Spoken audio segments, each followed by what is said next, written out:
গত কয়েকদিন আগে গত মঙ্গলবারে তফসিলি সম্প্রদায়ের সঙ্গে প্রোগ্রাম করেছেন, মন্দির বানিয়ে দেবেন। আজকে রবীন্দ্র সরোবরে ঢাকা সিটি কর্পোরেশনের 500 শতাধিক কর্মীদেরকে নিয়ে পরিষ্কার পরিচ্ছন্নতা অভিযানে নেমেছেন। তার আগে আমরা দেখেছি যে নির্বাচন করবেন কোন উপদেষ্টা কোথা থেকে। এটা একটু সন্দেহের উদ্রেক করে। আমি এই উপদেষ্টা, বর্তমানের প্রধান উপদেষ্টা, মাননীয় প্রধান উপদেষ্টা সহ সরকারের উদ্দেশ্যে বলতে চাই, কেউ যদি নির্বাচন করেন, প্রথম কথা হচ্ছে যে পদত্যাগ করতে হবে। মাননীয় উপদেষ্টার উদ্দেশ্যে বলবো, আপনি ধানমন্ডিতে এসেছেন, হাজারীবাগ গেছেন, আপনি সমগ্র ঢাকা শহরের প্রত্যেকটা অঞ্চলে তাহলে আপনাকে যেতে হবে। আমরা সংস্কারের কথা বলছি, সরকারের পক্ষ থেকে বলা হচ্ছে জাতীয় ঐকমত্য কমিশন গঠন করা হয়েছে, সেখানে সবাই প্রস্তাব দিচ্ছেন। আমি মনে করি সর্বপ্রথম সংস্কারের মধ্যে একটি প্রস্তাব 1 নম্বরে আসা উচিত, যারা এই উপদেষ্টা পরিষদে আছেন তারা কেউ আগামী জাতীয় সংসদ নির্বাচন করতে পারবেন না।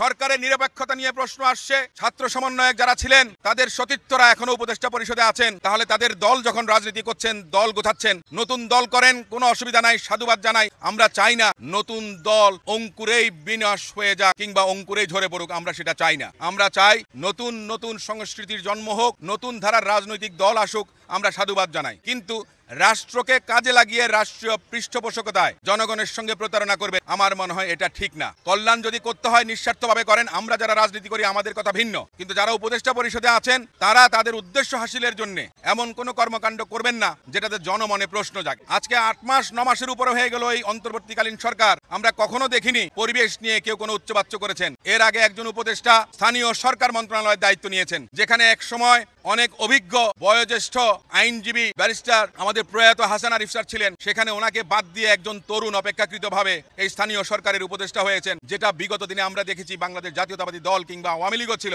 তাদের দলের মহাসচিব কিংবা সাধারণ সম্পাদক তারা স্থানীয় সরকার উপদেষ্টা বা মন্ত্রীর দায়িত্ব পালন করে থাকে। ওনার এই দায়িত্ব পালন তাদের দলকে সুনির্দিষ্টভাবে সুযোগ করে দেবার জন্য আমি মনে করি উদ্দেশ্য প্রণোদিতভাবে তারা করেছেন, এবং যেটার প্রতিফলন আমরা দেখেছি যে স্থানীয় সরকার উপদেষ্টা তার সিটি কর্পোরেশনের লোকজন প্রশাসকদেরকে নিয়ে আপনার এখানে বিভিন্ন প্রতিশ্রুতি দিচ্ছে, যেটা আমি মনে করি সুষ্ঠু রাজনৈতিক যে প্রক্রিয়া আছে, যে চলমান, আমরা আন্দোলন করেছি, সংগ্রাম করেছি, আমরা বাংলাদেশে গণতন্ত্রায়নের জন্য আমরা রাজনীতি করছি, ভোটাধিকার প্রতিষ্ঠার জন্য, কিন্তু সেটাকে ব্যাহত করার জন্য কেউ কেউ বিভিন্ন ধরনের কর্মকাণ্ড করছেন, যেটা এক ধরনের ষড়যন্ত্র। আমরা চাই অবিলম্বে তারা পদত্যাগ করবেন, কারণ তাদের নিরপেক্ষতা প্রশ্নবিদ এবং তাদের দল মাঠ গোছাচ্ছেন, রাজনীতি করছেন, কিন্তু সরকারের অংশ হিসেবে কেউ যদি থেকে থাকেন তাহলে সেটা বাদ দিয়ে জনগণের কাতারে আসেন, আমাদের সঙ্গে আসেন, আমরা আপনাদেরকে সহযোগিতা করব।